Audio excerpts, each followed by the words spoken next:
प्रदेश के कैबिनेट एवं जिला प्रभारी मंत्री प्रेमचंद अग्रवाल शुक्रवार शाम उत्तरकाशी पहुंचे, जहां आयोजित जिला योजना बैठक में शामिल हुए हैं। तस्वीर आपको दिखा रहे हैं जहां पर मंत्री पहुंचे।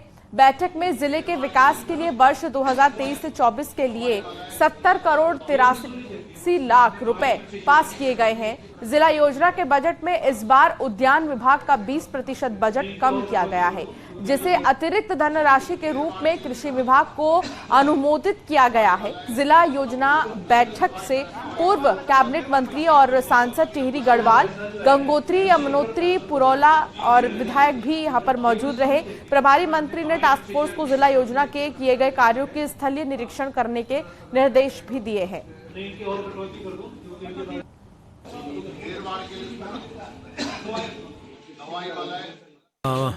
जिला योजना का प्रेव्य है वो 70 करोड़ 87 लाख और 28,000 रुपए के बारे में आज सभी माननीय विधायकगण, हमारे डीपीसी मेंबर्स, ब्लॉक प्रमुख, अन्य सम्मानित उपस्थिति के बीच ये तय हुआ है और मेरे द्वारा निर्देशित किया गया कि जो पिछले काम हुए हैं उनका भी स्थलीय निरीक्षण कर जानकारी ली जानी चाहिए कि इसमें अभी तक कितना किसमें काम हुआ है।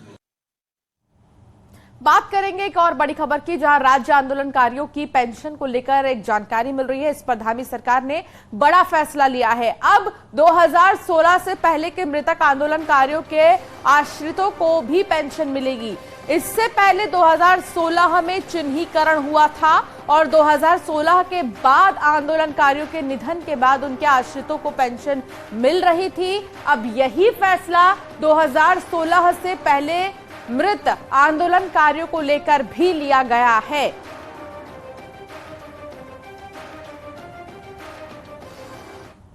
वहीं यमुनोत्री धाम यात्रा पर यात्री खरसाली में बनी पार्किंग बदहाल स्थिति होने से परेशान हो रहे हैं। पार्किंग में नहीं है कोई भी लाइटें और बारिश होते ही कीचड़ में तब्दील हो रही है पार्किंग। शौचालय में भी गंदगी के अंबार लगे हैं। ऐसे में जो श्रद्धालु यमुनोत्री धाम पहुंच रहे हैं उनके लिए पार्किंग से लेकर साफ सफाई की बहुत बड़ी समस्या है, क्योंकि यहां पर हल्की बारिश में ही पार्किंग की जो पूरी जगह है वो कीचड़ में तब्दील हो जाती है और ऐसे में यात्री परेशान हो रहे हैं।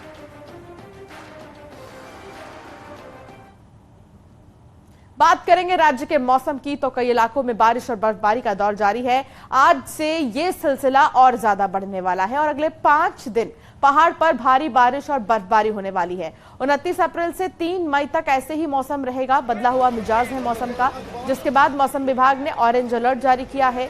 आंधी, भारी बारिश और बर्फबारी का अलर्ट जारी किया गया, तो ऊंचाई वाले 4 जिलों में एवलांच का भी अलर्ट जारी किया गया है। मौसम विभाग के मुताबिक चारधाम समेत ऊंचाई वाले इलाकों में 3 फीट तक बर्फबारी हो सकती है। साथ ही मैदानी जिलों में भी आज से भारी बारिश हो सकती है। ऐसे में चारधाम पर आने वाले यात्रियों को भी अलर्ट किया गया है। बुजुर्ग और बच्चों को लेकर कुछ दिन यात्रा में नहीं आने की सलाह दी गई है। तो मौसम का मिजाज बदला हुआ है और 5 दिन तक मौसम इसी तरह रहेगा, कहीं बर्फबारी तो कहीं बारिश।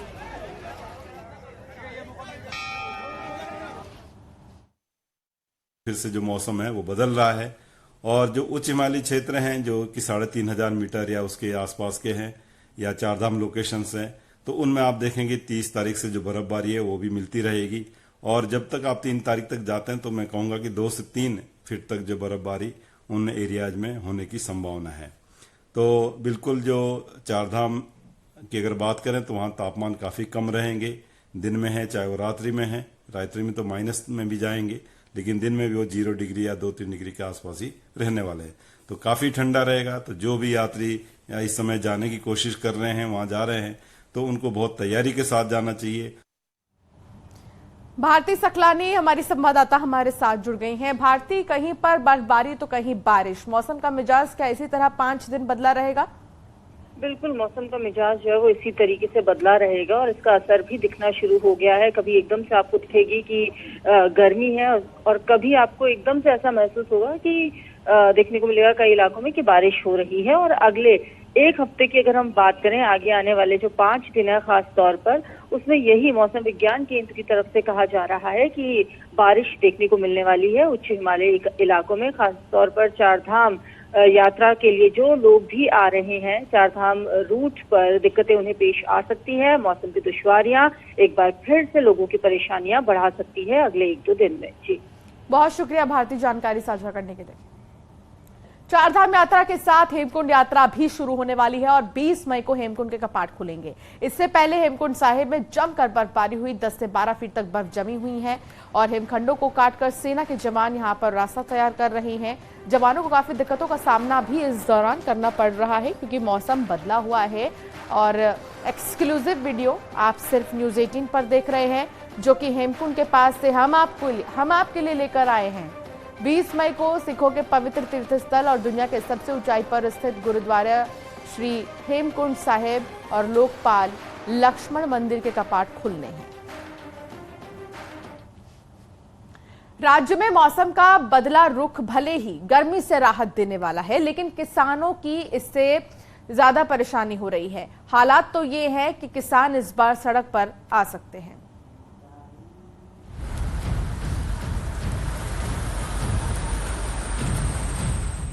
मौसम की इस बेरुखी से तराई भाबर के बागवान परेशान हैं। पेड़ों पर लगे जिन आमों को देखकर किसान कल तक बाग थे, वो अब जमीन पर पड़े हुए हैं। कुछ ऐसा ही हाल लीची की फसल की भी है। किसानों को समझ नहीं आ रहा कि वो करें तो क्या करें। ये मौसम के वजह से हमारा आम सब झड़ रहा है और कुछ रुकत नहीं है, बहुत नुकसान हो रहा है। जो थोड़ी बहुत फसल है उसमें भी जो ये तेज हवाएं चल रही है उससे बहुत नुकसान हो रहा है। मेरे को लगता है कि इस बार मार्केट में आम की पहुंच बहुत कम होगी और आम आदमी तक आम की पहुंच कम होने से शायद इसके दाम बहुत ऊंचे रहेंगे। मौसम के इस बदलते हालात ने किसानों और बागवानों की चिंता बढ़ा दी है, क्योंकि इस बेरुखी से ना तो लीची सेट हो पा रही है और ना ही फलों का राजा आम। हल्द्वानी से न्यूज़ 18 के लिए शैलेंद्र नेगी की रिपोर्ट।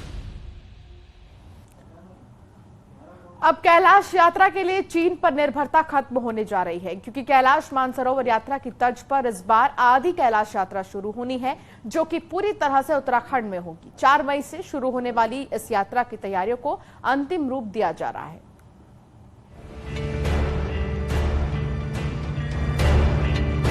चीन के साथ बिगड़ते रिश्तों के चलते चौथे साल भी मानसरोवर यात्रा नहीं हो पाई है। ऐसे में अब मानसरोवर यात्रा की तर्ज पर आदि कैलाश यात्रा शुरू की जा रही है। 4 मई को आदि कैलाश यात्रियों का पहला जत्था बेस कैंप धारचूला पहुंचेगा, जहां से कठिन यात्रा शुरू होगी, जिसे देखते हुए सभी तैयारियों को अंतिम रूप दिया जा रहा है। डिसीजन हुआ है कि एक हम लोग ज्वाइंट कंट्रोल रूम खोलेंगे, जिसमें सेना के आईटीबीपी, एसएसबी और हमारे सिविल एडमिनिस्ट्रेशन के लोग रहेंगे।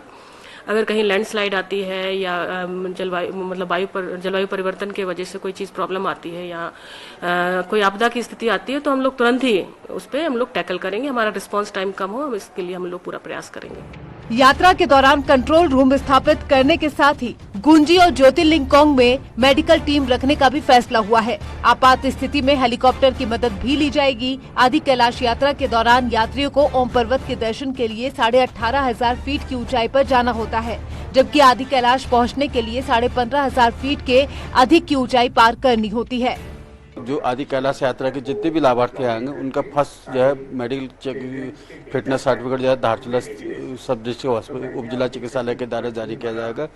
उसके उपरांत जो है हमें एक टीम जो है गुंजी में रखने के लिए निर्देश मिले थे, मैंने जो है उसका आदेश कर दिया गया। हो सकता है 30 तारीख को मेरी टीम वहाँ पहुँच जाएगी। आदि कैलाश यात्रा को उत्तराखंड सरकार मानसरोवर यात्रा का विकल्प बनाना चाह रही है, जिससे एक तरफ भगवान शिव के दर्शन के लिए भारतीय तीर्थ यात्रियों को चाइना पर निर्भर नहीं होना पड़ेगा, दूसरा बॉर्डर इलाकों में पर्यटन कारोबार भी बढ़ेगा।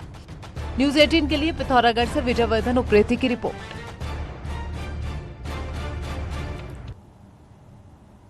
पिथौरागढ़ मुख्यालय के करीब गैना में एक तेंदुआ कुत्ते पर झपटा हुआ सीसीटीवी में कैद हुआ है।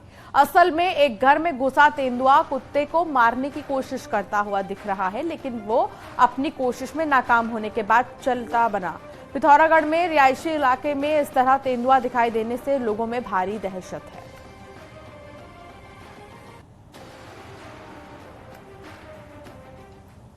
रामनगर फॉरेस्ट डिवीजन में बाघिन के करीब जिप्सी ले जाने वाले ड्राइवर पर कार्रवाई हुई है। वाइल्ड लाइफ एक्ट में जिप्सी ड्राइवर की गिरफ्तारी हुई है। बुधवार को चेतावनी जोन में पर्यटकों से भरी जिप्सी पर बाघिन झपटी थी, जिसका वीडियो भी सोशल मीडिया पर वायरल हो रहा था। आप साफ देख सकते हैं कि बाघिन के साथ जबरदस्ती की गई है। जिप्सी ड्राइवर आगे निकल चुका था, मगर वो बाघ को देखने के बाद एक बार फिर से लौटा था यहाँ पर और अब उस पर कार्रवाई की गई है। प्लीज चलो चलो हो गया भैया, चलो भैया, चलो चलो। चमोली में भारत का अंतिम गांव अब पहला गांव हो गया है, जिसके बाद गांव वाले भी खुश हैं और सैलानी भी इस कदम की खूब तारीफ कर रहे हैं।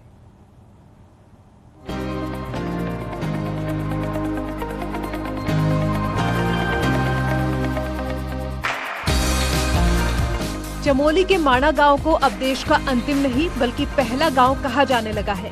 पिछले साल प्रधानमंत्री मोदी जब माणा गांव आए थे, तब पीएम मोदी ने कहा था कि माणा को देश का अंतिम नहीं बल्कि पहला गांव कहा जाना चाहिए, जिसके बाद अब गांव के बोर्ड को बदल दिया गया है। पर जब हम यहाँ पे आके पहुँचे हैं और सामने जो बोर्ड देखा है, तो हम ये कहेंगे कि हमारी खुशी का ये ठिकाना एक अलग ही लेवल पे चला गया कि भारत का प्रथम गाँव। ये एक सोचने में और देखने में एक मतलब एक न्यूज़, एक इन्फॉर्मेशन जो है, ये हमें जानकर बहुत ही एक अलग ही बहुत बढ़िया लग रहा है। बहुत अच्छा एक्सपीरियंस है। जितना सुना था उससे ज़्यादा ये सुंदर देखने में यहाँ के व्यूज़ हैं। माणा गांव को देश का पहला गांव कहे जाने का हर कोई समर्थन कर रहा है और माणा गांव की खूबसूरती की हर कोई तारीफ कर रहा है। आए जरूर इस माणा गांव में देखें, एक बहुत ही शांतिपूर्वक सा एक एरिया है। माणा अब देश का पहला गांव बन गया है। अब पर्यटक यहां पहुंचकर जमकर सेल्फी ले रहे हैं। चमोली से न्यूज़ 18 के लिए नितिन सेमवाल की रिपोर्ट।